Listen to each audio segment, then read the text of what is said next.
Friends, welcome to the another lecture on the COVID-19. Today we will discuss how to fight against COVID-19. I am Mustaqim Mansoori from the Department of Pharmacology, LM College of Pharmacy. As in the earlier lectures, we have discussed that this disease pandemic that can be understood based on the R. If R is more than one, then we can say that this epidemic is growing, and if it is less than one, then we can say epidemic is disappearing. So just to prevent this R more than one, to control this R, first step is the either voluntary or enforced lockdown. So generally most of the countries, they have implemented the enforced lockdown, and we are aware about the sentence that stay home, stay safe.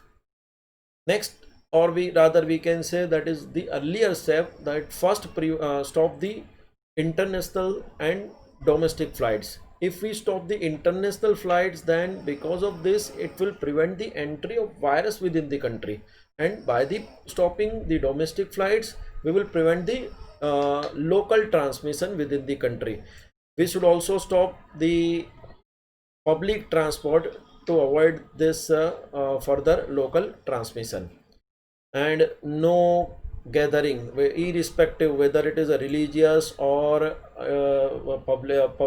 religious or party, any political or any public gathering, that should be stopped. That is why the public places like garden, school, colleges, they are closed nowadays. Next step or is the use of the cleaning and disinfectant agents. First, we should go for the cleaning of the high touch surface areas, and that can be done either with the soap, water, and or detergent. 0.1% sodium hypochlorite can be also useful. We can also use the 70 to 90 percentage alcohol for this disinfectant purpose. By this way, we can control this growing epidemic. Or if by this approaches, this will flatten the curve, as well as it will also reduce the it will flatten the curve, as well as it will also reduce the R less than 1. Be careful that the essential services that should continue. People should not be panic. If this essential services are stopped, in that case it will result into a more number of the gathering or queue, and because of that the public will try to store the material, and that is why the essential service supply should continue. Quick, free and easy testing facility should be available, and for this we can use this RT-PCR, which can detect the trace quantity of the RNA virus. Now this table will provide more information for the further steps. Now what we can do, if the patient is positive and symptomatic, means in this test RT-PCR or during the testing, the patient is found positive and symptoms are also there. Here I forgot to write down the isolation. So first we will do the isolation and will provide the treatment to the patient. Next, if the patient is negative and symptomatic, report says negative, but patient is having the symptoms, so what we will do, we will go for the isolation of that patient, and we will go for the further testing also, just to confirm. And if the patient is positive and asymptomatic, means no symptoms are there, but report says patient is positive, because here we can just remember the earlier lecture, silent attacker or silent spreader. These are the carrier who are positive but asymptomatic. Many persons, they are saying these are the fake reports and other things, but here we have to understand this, that report is positive and patient is asymptomatic, means we don't know who is the carrier, who is spreading this disease. So that is to prevent this, we can go for this quarantine. We will just quarantine this patient for 14 days, at least for 14 days. And next part, if the patient is negative and asymptomatic, no symptoms, no report is negative, Means negative report, asymptomatic, we will go for the social distancing, or in the public places we will use the word physical distancing. To provide the symptomatic relief, we will go for the symptomatic treatment. Here either we can go for this paracetamol if the patient is complaining of the fever. Paracetamol is also known as acetaminophen. Here azithromycin, hydroxychloroquine. Azithromycin is antibiotic for the respiratory tract infection.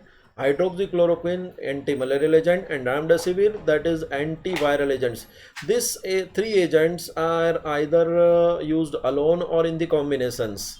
They are tried for the treatment of the COVID-19. As a home care remedy, plenty of the fluid. Patients should take plenty of the fluids to just to stay hydrated. Here some has also tried the vitamin C supplement, vitamin D supplements, sodium addition with hot water, and steam inhalation. These are also tried as a home care remedy, and that is also found effective in in some cases.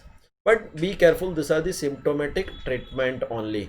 No licensed drug for treatment, prevent, or cure of the COVID-19 is available. Rather, we can say the entire world is waiting for COVID-19 vaccine. It is expected to be arrived by 2021. Next, we will see about the myths and some of the facts related to the COVID-19. This myths and facts, why we are discussing, just to avoid the confusion in the public. First thing, COVID-19 does not transmit it through the housefly. Don't try. In earlier era, we were saying earlier phases of this COVID-19, we were saying that this COVID-19 to prevent this COVID-19, we should go for the bleach, disinfectant. But do not spray or apply this bleach or disinfectant on your body. This bleach or disinfecting agent, they are used to clean the surfaces, not for the body. When we are using to clean the surfaces, that is the disinfectant. When we are applying on the body, it is antiseptic. So here we are not supposed to use this use spray or apply of the bleach on the body. And don't try the UV light exposure on the hand or body to disinfect. Rather, this UV light will damage the skin. Drinking of bleach, methanol, ethanol will not prevent, treat, or cure COVID-19. Rather, this will damage the GI tract. COVID-19 cases, earlier phases, they were many people were saying, even experts were saying that this COVID-19 will disappear in hot weather or in summer season. But now we are aware that COVID-19 cases are also reported in hot and sunny weather countries like in India, in many Asian countries, also in the Middle East country where the temperature is high. And for that we are not supposed to go for the sun bath or hot water bath. Rather, this can lead to the sunstroke. Good thing we can consider that the COVID-19 is virus is not detected in the breast milk yet. So breast milk feeding should continue, and this coronavirus cannot multiply in the food. This virus need an animal or human host to multiply. So just here I have said the some myths and facts to avoid the confusion within the public.